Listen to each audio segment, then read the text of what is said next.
This video is sponsored by SBO Digital Marketing. Join SBO Digital Marketing work from home opportunity, mobile based part-time job, perfect for students and homemakers and job seekers.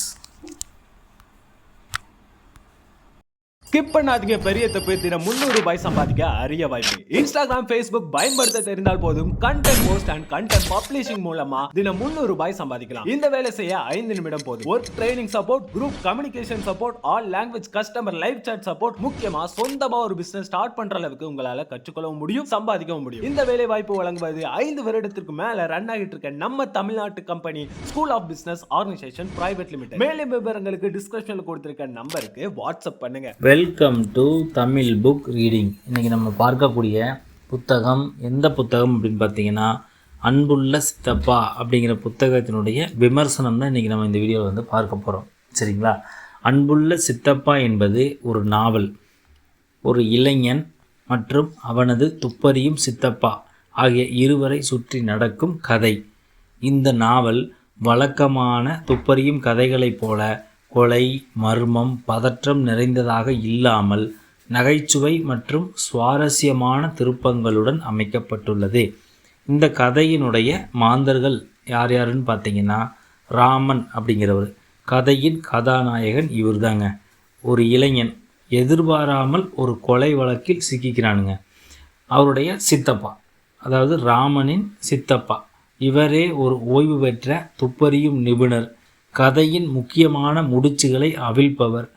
அவரது நகைச்சுவையான பேச்சு, கூர்மையான புத்திசாலித்தனம் ஆகியவை கதைக்கு கூடுதல் சுவாரஸ்யத்தை அளிக்கின்றது. இந்த கதையினுடைய சுருக்கம் என்னன்னு பார்த்தீங்கன்னா, ஒரு கொலை நடக்கிறது. அந்த கொலையுடன் ராமனுக்கு தொடர்பு இருப்பதாக குற்றம் சாட்டப்படுகின்றது. ராமன் பயந்து குழப்பத்தில் இருக்கும்போது அவனது சித்தப்பா தலையிடுகிறார். சித்தப்பா தனது அனுபவத்தையும் புத்திசாலித்தனத்தையும் பயன்படுத்தி அந்த வழக்கை விசாரிக்க தொடங்குகின்றார். சித்தப்பா ஒரு துப்பறியும் நிபுணர் என்பதால் அவர் ஒவ்வொரு துப்பையும் துல்லியமாக ஆராய்ந்து கொலையாளியை கண்டுபிடிப்பதுதான் இந்த நாவலுடைய கதையே. இந்த விசாரணையின் போது அவர்கள் சந்திக்கும் மனிதர்களும் ஏற்படும் எதிர்பாராத நிகழ்வுகளும் வாசிப்பவர்களுக்கு ஒரு சுவாரஸ்யமான அனுபவத்தை தரும். சுஜாதாவின் தனிப்பட்ட பாணி.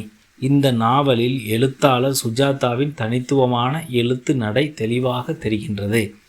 சுஜாதா ஒரு மின்னணு பொறியாளர். எனவே தனது கதைகளில் புதிய அறிவியல் மற்றும் தொழில்நுட்பங்களை பயன்படுத்துவதில் அவருக்கு ஆர்வம் அதிகம். இந்த நாவலிலும் துப்பு துலக்கும் சில இடங்களில் அந்த அறிவியல் நுட்பங்கள் பயன்படுத்தப்பட்டன. இவரின் தமிழின் இலக்கணத்தை பற்றி அதிகம் கவலைப்படாமல் அன்றாட வாழ்க்கையில் மக்கள் பேசும் மொழியிலேயே எழுதுவார். இதனால் இவரது எழுத்துக்கள் மிகவும் எளிதாகவும் இயல்பாகவும் இருக்கும். கதையில் வரும் கதாபாத்திரங்கள் மற்றும் அவர்களின் உரையாடல்கள் அன்றைய சமூகத்தின் நடைமுறைகளை பிரதிபலிப்பதாக இருக்கும். இந்த நாவல் ஒரு தீவிரமான துப்பறியும் கதைக்கு பதிலாக நகைச்சுவை, புத்திசாலித்தனம் மற்றும் விறுவிறுப்பு நிறைந்த ஒரு பொழுதுபோக்கு நாவலாக பார்க்கப்படுகின்றது. சுஜாதாவின் எளிமையான மற்றும் துல்லியமான எழுத்து நடை இந்த நாவலை ஒரு சிறந்த வாசிப்பு அனுபவமாக மாற்றுகின்றது.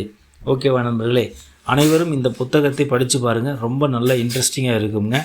மீண்டும் இன்னொரு புத்தகத்தை பற்றி ஒரு கருத்தோடு அடுத்த வீடியோவில் சந்திக்கலாம். நன்றி, வணக்கம்.